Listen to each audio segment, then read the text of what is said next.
Toda vez que se pensa em produtos mecânicos, a primeira imagem que vem à cabeça da gente é a de objetos metálicos, não é mesmo? Pois nessa teleaula, nós vamos estudar um material que foi descoberto pelo homem. E eu estou falando da borracha. Agora você já não estranha mais, não é mesmo?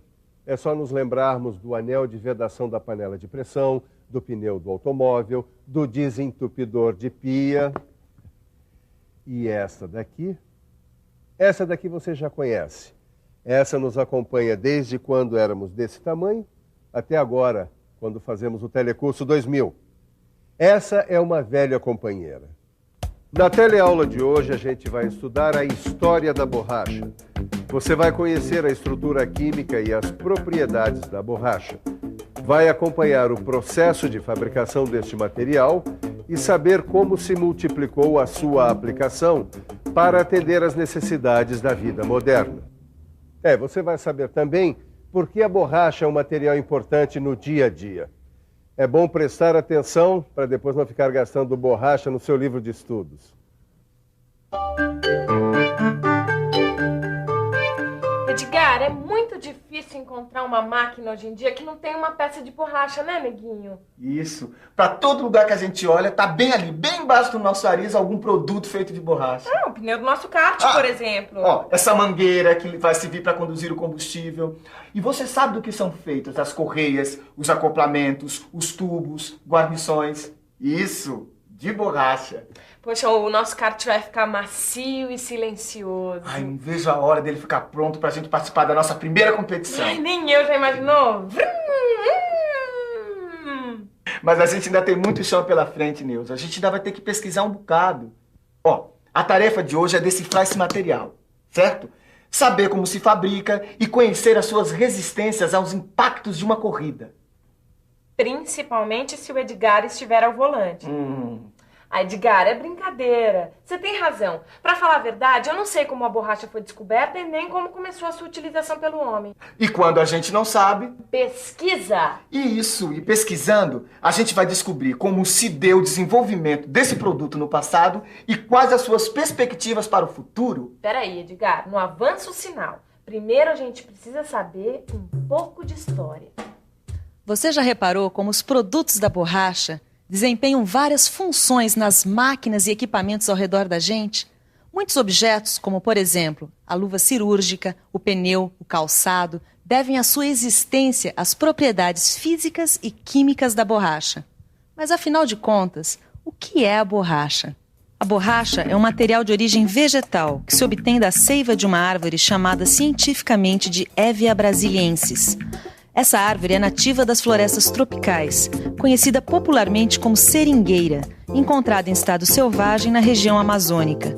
Mas o monopólio brasileiro da produção mundial da borracha durou só até a segunda metade do século XIX. Em 1876, foram contrabandeadas 70 mil sementes de seringueira para a Inglaterra, onde elas foram cultivadas em estufas e depois plantadas nas colônias britânicas da Ásia. Depois de alguns anos, estas grandes plantações começaram a produzir em escala comercial. Era uma competição desigual com o Brasil, que explorava apenas as seringueiras nativas espalhadas pela floresta.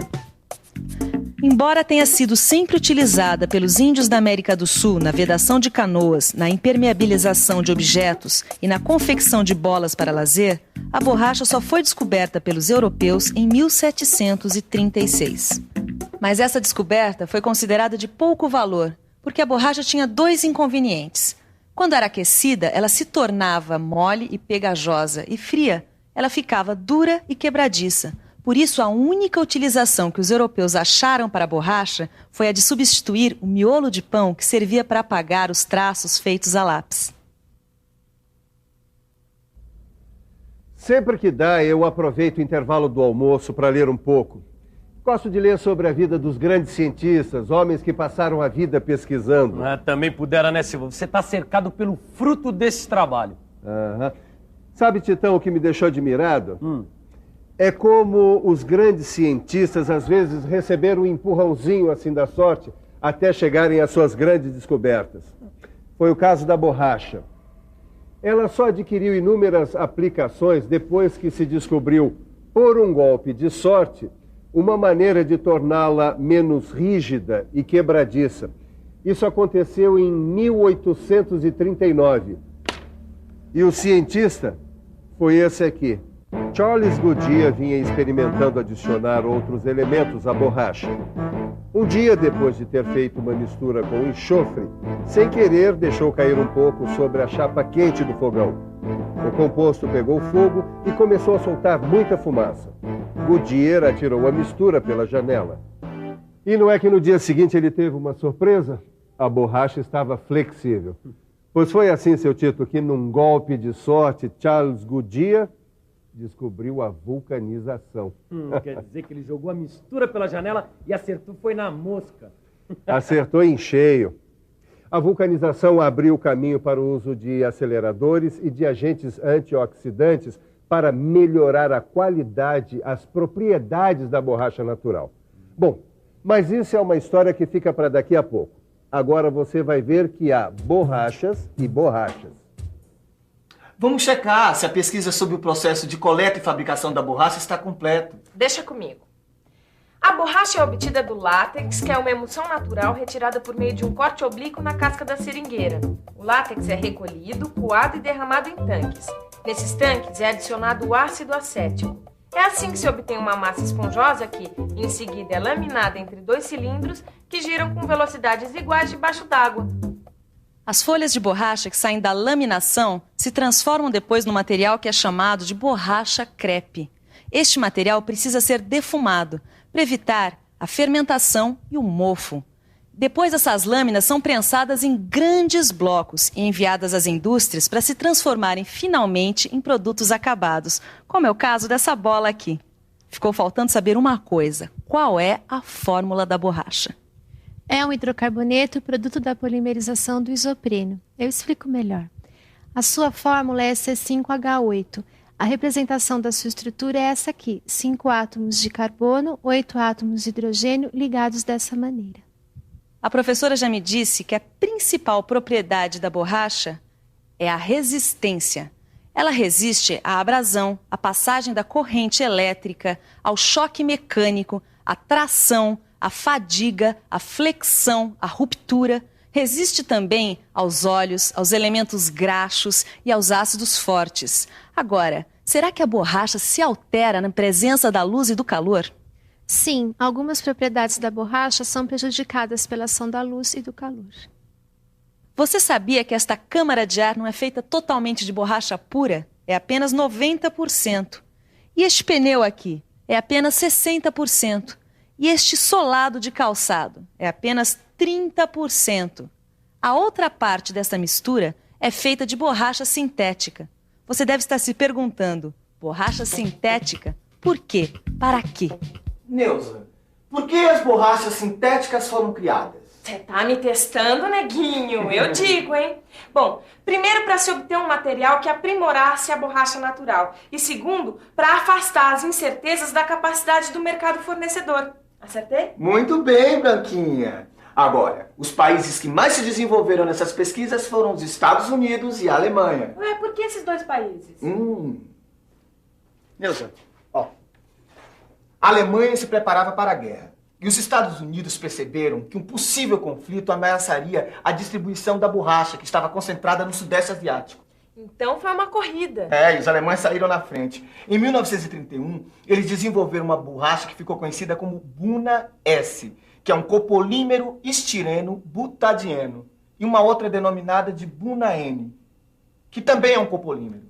E os americanos ficaram para trás? Por pouco tempo. Em 1936, os pesquisadores americanos juntaram outras macromoléculas e obtiveram as borrachas nitrílicas, Buna N, e as borrachas butílicas, chamadas de copolímeros de isobutileno e isopreno. O nome é complicado, mas dá para você ficar por dentro. Os copolímeros de estireno-butadieno, combinados na proporção de 75% de butadieno e 25% de estireno, são as borrachas sintéticas mais comuns no mercado. As borrachas sintéticas têm as mesmas propriedades que a borracha natural, com vantagem no desempenho, durabilidade e resistência aos óleos, luz e calor. Ó, dá uma olhada, Silva. No seu livro de estudos tem um quadro de comparação entre borrachas sintéticas e a natural, ó. O que você tem que entender é que a borracha não é comumente utilizada como material de construção mecânica. Suas aplicações estão diretamente ligadas às suas propriedades. Nas máquinas, os artefatos de borracha estão distribuídos de maneira a absorverem choques e vibrações e a possibilitarem acoplamentos flexíveis sem ruído. Pensem nas milhões de correias transmitindo movimento em milhões de máquinas e milhões de pneus rodando por este Brasil afora. Tanta borracha assim dá o que pensar, né? Você já pensou, por exemplo, o que fazer com tanto pneu velho? O Brasil produz atualmente cerca de 32 milhões de pneus por ano e chega a exportar 1/3 dessa produção para 85 países. O restante roda pelo nosso país mesmo. Apesar do recurso da recalchutagem, a grande parte desses pneus desgastados acaba em lixões como este aqui. A maioria em péssima localização, na beira de estradas, margem dos rios e até nos quintais das casas. Esses pneus acumulam água parada, que atrai insetos transmissores de doenças. Existem 2 saídas para tentar reduzir o problema. A primeira é a reutilização do pneu através da recalchutagem, ou então como para-choques em ancoradouros ou pistas de corrida, na formação de recifes artificiais para aumentar a produtividade da indústria pesqueira. Os pneus também podem ser usados como combustível de fornos se houver o cuidado de controlar a emissão de gases na atmosfera. É uma grande troca. A queima de um pneu velho representa uma economia de mais ou menos 9 litros de petróleo. A segunda solução para o problema é a reciclagem propriamente dita, uma tecnologia que vem sendo muito desenvolvida no Brasil. Com a trituração dos pneus, o uso de solventes para separar o tecido e os fios de aço e a colocação de óleos aromáticos, é possível se chegar a um produto reciclado com propriedades próximas às do material virgem. Este material pode ser aplicado, por exemplo, na fabricação de tapetes para automóveis, solados de sapatos, pisos industriais e borrachas de vedação. Já que o Edgar vai ser o piloto do nosso kart, você não acha que ele poderia ter o para-choque de borracha para proteger os postes? Engraçadinha. Depois da primeira volta na pista, você vai passar uma borracha nessa sua frase infeliz. Agora não é hora de ficar bravo. Agora é hora de quê? Da revisão. E atenção, se liga aí que é hora da revisão. Na teleaula de hoje, você aprendeu como a borracha é extraída e beneficiada. Acompanhou como a vulcanização possibilitou inúmeras aplicações para a borracha natural. Viu como as ameaças da Segunda Guerra fizeram os Estados Unidos e a Alemanha pesquisarem as borrachas sintéticas. Se conscientizou da necessidade de proteger o meio ambiente dos pneus usados. Conheceu as possibilidades de reciclagem da borracha. Bom, agora você já sabe a história da borracha, dos índios, da floresta, dos laboratórios, da recalchutagem, da reciclagem, dos lixões, enfim. A nossa teleaula termina aqui, mas o Telecurso 2000 vai continuar enveredando pelos caminhos do ensino profissionalizante. Agora é com você. Bons estudos e até a próxima. Tchau!